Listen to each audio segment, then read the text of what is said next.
Mundo Historiobiografía. ¿Cómo fue que Hamás pudo organizar este ataque sorpresa y por qué se dice que no tiene precedentes? El ataque comenzó en pleno Sabbat, el día de descanso judío, a las 6:30 de la mañana y cuando la mayoría de los israelíes dormían. La organización islamista Hamás, que controla Gaza y que es calificada como un grupo terrorista por Estados Unidos y otras potencias, lanzó una lluvia de cohetes hacia Israel, un tipo de ataque que usa con frecuencia. Estos cohetes, muchos de ellos de fabricación rudimentaria, suelen ser interceptados por la llamada cúpula de hierro, el sistema de defensa antimisiles israelí que suele protegerlo de este tipo de ataques. A diferencia de episodios anteriores, los cohetes fueron disparados en un breve espacio de tiempo, lo que saturó la acción de respuesta del sistema. Hamás dice que disparó hasta 5.000 cohetes solo en la primera ronda, aunque Israel sostiene que fue la mitad de ese número. Mientras lanzaban los misiles, los combatientes de Hamás rompieron segmentos del alambrado que separa Gaza de Israel en varios sitios, lo que significó el ataque transfronterizo más grave que Israel ha enfrentado en décadas. En unas pocas horas, Hamás había encontrado la forma de entrar a territorio israelí y asaltar hasta 27 lugares diferentes,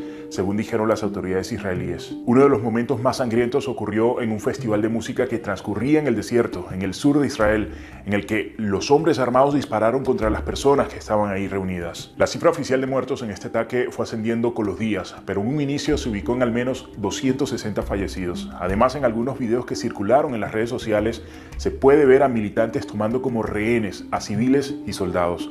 Israel asegura haber retomado el control de las zonas fronterizas atacadas por Hamás, que por su parte continuó el lanzamiento de cohetes desde Gaza. Cuando el corresponsal de seguridad de la BBC, Frank Garner, le preguntó a las autoridades israelíes cómo pudo ocurrir este ataque con todos los recursos de defensa e inteligencia que tiene Israel, la respuesta que obtuvo fue: no tenemos idea. En su análisis, Garner explica que con los esfuerzos combinados del Shin Bet, la inteligencia interna israelí, el Mossad, la agencia de espionaje externa y todos los activos de las fuerzas de defensa de Israel, para los expertos en Medio Oriente es simplemente sorprendente que nadie viera esto venir. Israel también tiene una de las redes más extensas y sofisticadas de inteligencia en la región, con informantes infiltrados dentro de grupos militantes islamistas, no solo en los territorios palestinos, sino también en Líbano, Siria y otros países. El hecho de que jamás planificara y llevara a cabo un ataque tan complejo y coordinado debió haber requerido niveles extraordinarios de seguridad operativa. También se apunta a las fallas de seguridad en la valla fortificada entre Gaza e Israel, donde hay cámaras, sensores de movimiento del suelo y patrullaje militar constante.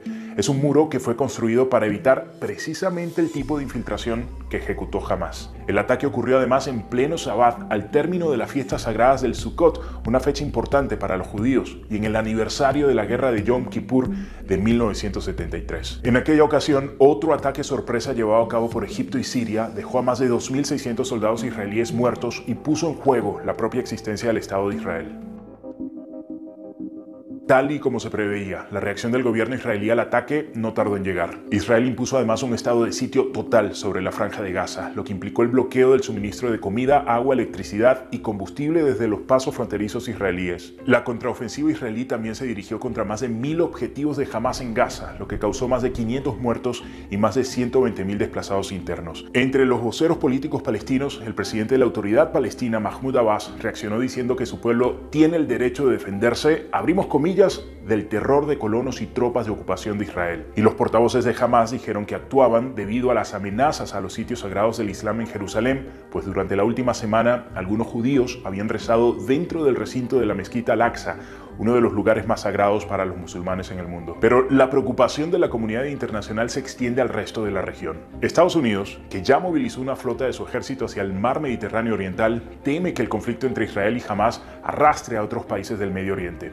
En particular, Washington busca impedir que la organización islamista Hezbollah, que opera desde el Líbano, se sume al conflicto. Lo primero que hizo de momento el grupo militante libanés fue disparar hacia posiciones israelíes en la zona en disputa de las granjas de Sheba.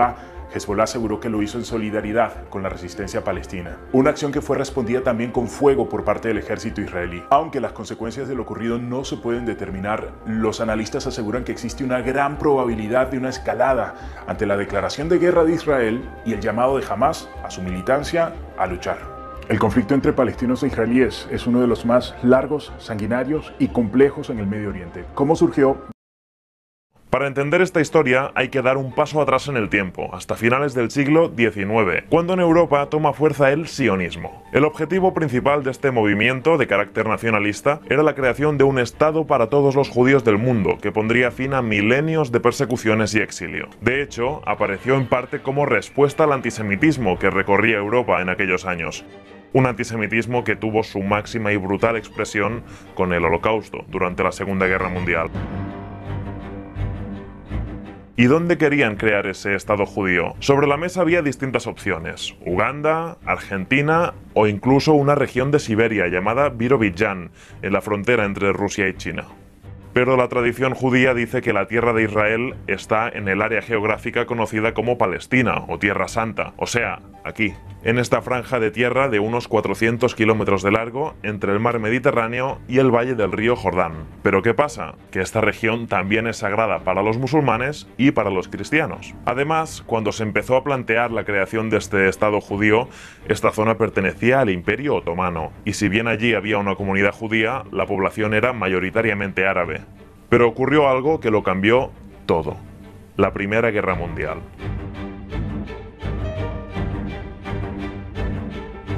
Al terminar la Gran Guerra, el Imperio Otomano desapareció. Las potencias europeas se repartieron varios de sus territorios y Reino Unido pasó a administrar la región de Palestina.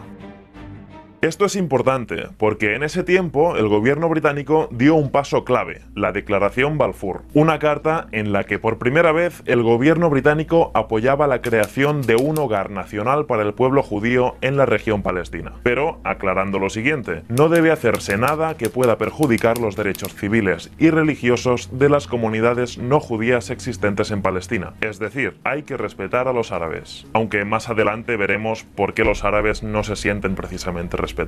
El hecho es que en los años 20 y 30 miles de judíos se instalaron en esa región, a los que se sumaron en los años siguientes los que huían del Holocausto.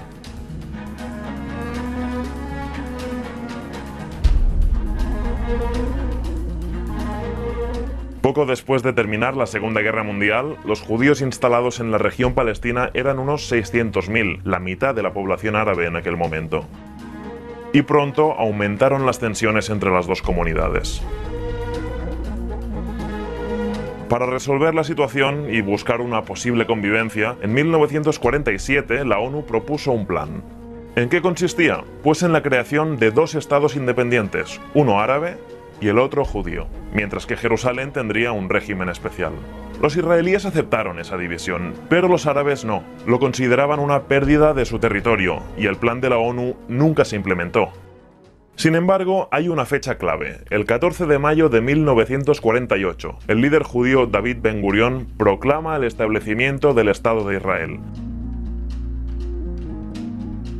Y justo al día después, 5 países árabes vecinos le declaran la guerra. Invaden el nuevo Estado judío con un objetivo claro: su desaparición.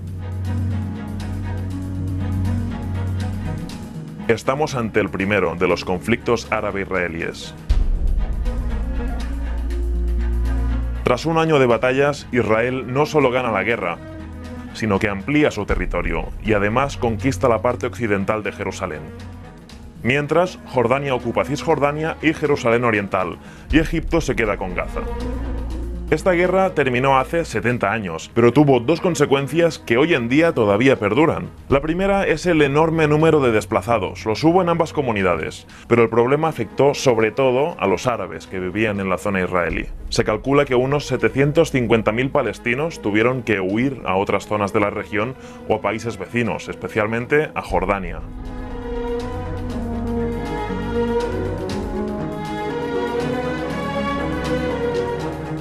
A este éxodo los palestinos lo llaman Nakba, que en árabe quiere decir destrucción o catástrofe. Hoy el número de refugiados palestinos, hijos y nietos de aquellos desplazados en los años 40, asciende a más de 5 millones. La segunda consecuencia que perdura hoy es la división del territorio palestino en dos: Cisjordania, que incluye Jerusalén Oriental, y la Franja de Gaza. Pocos años después de la Primera Guerra Árabe-Israelí, en 1956, una crisis por el Canal de Suez provocó otro enfrentamiento militar, esta vez entre Egipto e Israel, que tuvo el apoyo de Reino Unido y de Francia. Aunque esta vez, tras 9 días de contienda, las fronteras quedaron inalteradas, hasta junio del 67, cuando se produjo el tercer conflicto, conocido como la Guerra de los 6 días, porque duró 6 días. Al terminar esta guerra, Israel ocupó Cisjordania, Gaza y la península del Sinaí.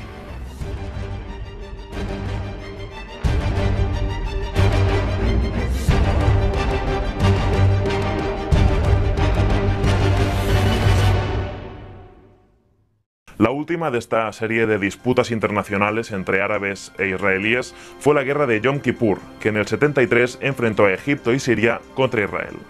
La guerra duró 20 días, pero sus consecuencias se alargaron por años y desembocaron en un evento muy importante para la región. En 1978, Egipto se convirtió en el primer país árabe en firmar la paz con Israel, en los acuerdos de Camp David.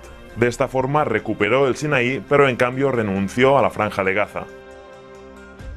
Eso fue un punto de inflexión que marcó también la relación de Israel con los otros estados árabes, aunque finalmente solo Jordania, además de Egipto, llegó a firmar un tratado de paz con el Estado judío. Si nos fijamos, los acuerdos de Camp David tuvieron mucha importancia, porque supusieron el final de la guerra abierta entre Israel y sus vecinos árabes. ¿Y qué significa eso? Que a partir de ese momento el conflicto quedó concentrado en una lucha entre palestinos e israelíes. Gaza y Cisjordania siguen hasta el día de hoy en parte bajo control militar israelí y en parte bajo la administración de la Autoridad Nacional Palestina. Mundo Historiobiografía.